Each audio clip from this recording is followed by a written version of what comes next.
৬,২৩৬টি। এই ৬,২৩৬টি আয়াতের কোন আয়াতেই আল্লাহ তাআলা লাইলাতুন নিসফি মিন শাবান এই শব্দ ব্যবহার করেন নাই। আর শবে বরাত এই শব্দ তো নাই। একটি আয়াত আছে, আমাদের দেশের হুজুররা দেখবেন শবে বরাতের আগের জুমায় অথবা শবে বরাতের রাত্রিতে মুসল্লিদের উদ্দেশ্যে ওয়াজ নসিহত করেন শবে বরাতের গুরুত্ব আলোচনা করতে গিয়ে। তখন তারা একটি আয়াত পেশ করেন এবং বলেন এই যে এটাতেই উল্লেখ করা আছে শবে বরাত সম্পর্কে। আয়াত কোথায় আছে? সূরা দুখানের ৩ নম্বর আয়াত। আমি পুরা 5টা আয়াত আপনাদেরকে শোনাচ্ছি।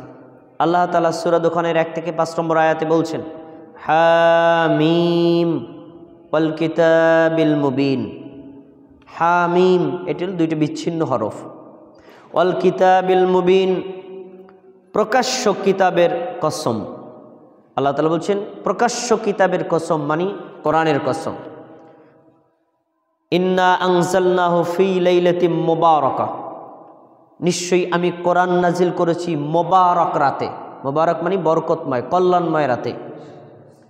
4 নম্বর আয়াতে বলছেন ফিহা ইউফরাকু কুল্লু আমরিন হাকিম, এটা এমন একটা রাত যে রাতে প্রত্যেকটা বিষয় স্থির সিদ্ধান্ত করা হয়, মানে তাকদীর লেখা হয়।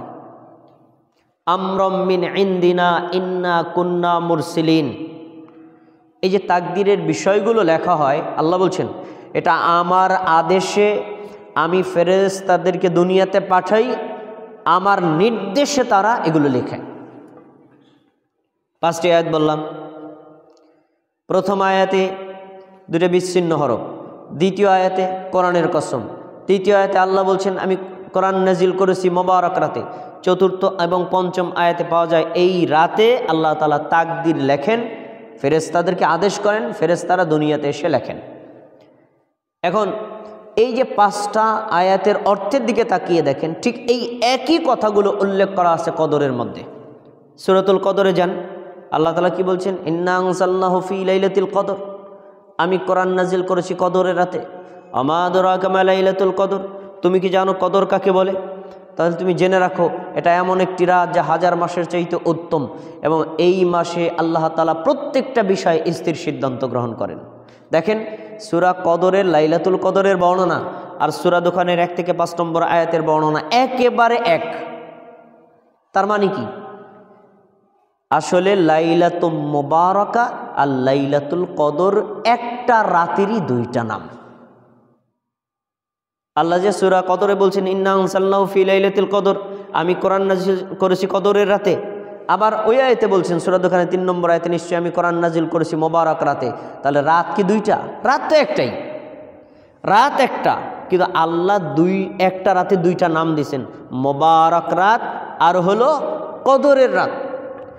এখন তাহলে স্পষ্টভাবে আমরা আয়াত দিয়ে আয়াতের ব্যাখ্যায় পেলাম যে মোবারক রাত দ্বারা উদ্দেশ্য হলো লাইলাতুল কদর, লাইলাতুন নিসফি মিন শাবান বা শবে বরাতের রাত না। কিন্তু আমার দেশের হুজুররা এই আয়াতটা তারা বর্ণনা করেন শবে বরাতের ফজিলত বর্ণনা করতে গিয়ে। দেখেন আল্লাহ তাআলা বলছেন শবে বরাতের রাতে কোরআন নাজিল করেছেন। নাউজুবিল্লাহ, এটা একেবারে অবাস্তব একটা ভ্রান্ত ব্যাখ্যা। এবার আমরা সরাসরি একটি তাফসির থেকে দলিল দেব। কোরআনুল মাজিদের অনেক তাফসির পৃথিবীতে আছে, তার ভিতরে সর্বশ্রেষ্ঠ একটা তাফসির হলো তাফসিরুল কোরআনিল আযীম, যা তাফসিরে ইবনে কাসির নামে পরিচিত। ইমাম ইবনে কাসির রাহিমাহুল্লাহ তিনি এই সূরা দুখানের 3 নম্বর আয়াতের ব্যাখ্যা করতে গিয়ে তিনি বলছেন ইয়াকুলু তাআলা মুখবিরান আনিল কোরআনিল আযীম, আল্লাহ তাআলা মহান কোরআন সম্পর্কে সংবাদ দিচ্ছেন। কি সংবাদ? ইন্নাহু আনজালাহু ফি লাইলাতিন মুবারাকা, আল্লাহ কোরআন নাজিল করেছেন মুবারক রাতে। তিনি বলছেন ওয়াহিয়া লাইলাতুল কদর, এই যে মুবারক রাতে আল্লাহ কোরআন নাজিল করেছেন না, এটারই আসলে অপর নাম হলো কদর রাত। এখন মুবারক রাতের যে অপর নাম কদর, তার দলিল কি? ইনি আবার কোরআনের আয়াত দিয়ে দলিল দিচ্ছেন। বিশ্বাস হয় না? ইমাম ইবনে কাসির বলছেন বিশ্বাস হয় না। দেখো, কামা ক্বালা তাআলা, আল্লাহ তাআলা বলছেন ইন্না আনজালনাহু ফি লাইলাতিল কদর, সূরা কদরের 1 নম্বর আয়াতে আল্লাহ বলছেন নিশ্চয়ই আমি কোরআন নাজিল করেছি কদরের রাতে। এখন কোরআন নাজিল করেছেন কদরের রাতে, এই রাতটা কি রমজান মাসের মধ্যে না বাইরে? তা আর আয়াতে আছে। জান ওয়া কানা যালিকা ফি শাহরি রমাদান, তিনি বলছেন কোরআনের আয়াতে প্রমাণিত আছে যে ওই কদরের রাতটা রমজানের আগে না রমজানের মধ্যে। তারপর তিনি বলছেন জান সূরা বাকারার 185 নম্বর আয়াত আল্লাহ বলছেন শাহরু রমাদান আল্লাযী উনজিলা ফীহিল কুরআন, রমাদান মাস হলো এমন একটা মাস যেই মাসের মধ্যে আল্লাহ কোরআন নাজিল করেছেন। এখন আপনারা আমার দিকে তাকিয়ে কথাগুলো শোনেন, একদম কথা পরিষ্কার। সূরা বাকারা 185 নম্বর আয়াতে আল্লাহ বলছেন কোরআন নাজিল করেছেন রমজান মাসের মধ্যে। আমরা শবে বরাত পালন করি কি রমজান মাসের মধ্যে না আগে? তাহলে আয়াত থেকে স্পষ্ট যে যেই রাতে আল্লাহ কোরআন নাজিল করেছেন এটা রমজান মাসের মধ্যে আগে না।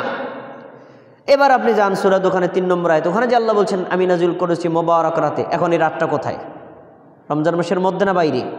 মধ্যে। তাহলে এই আয়াত দ্বারা কখনোই শবে বরাত উদ্দেশ্য না।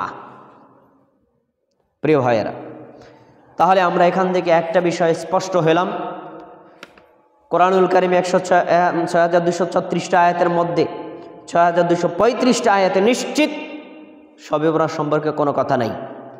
একটি আয়াত সম্পর্কে যে বলা হয়েছে এটা আসলে ভুল ব্যাখ্যা, এটাও আসলে শবে বরাত উদ্দেশ্য না, উদ্দেশ্য কদর। এবার এক নজর কোরআনের শুরু থেকে শেষ পর্যন্ত তালান করেন, কোন জায়গাতে আল্লাহ শবে বরাত সম্পর্কে একটা শব্দও বলেন নাই।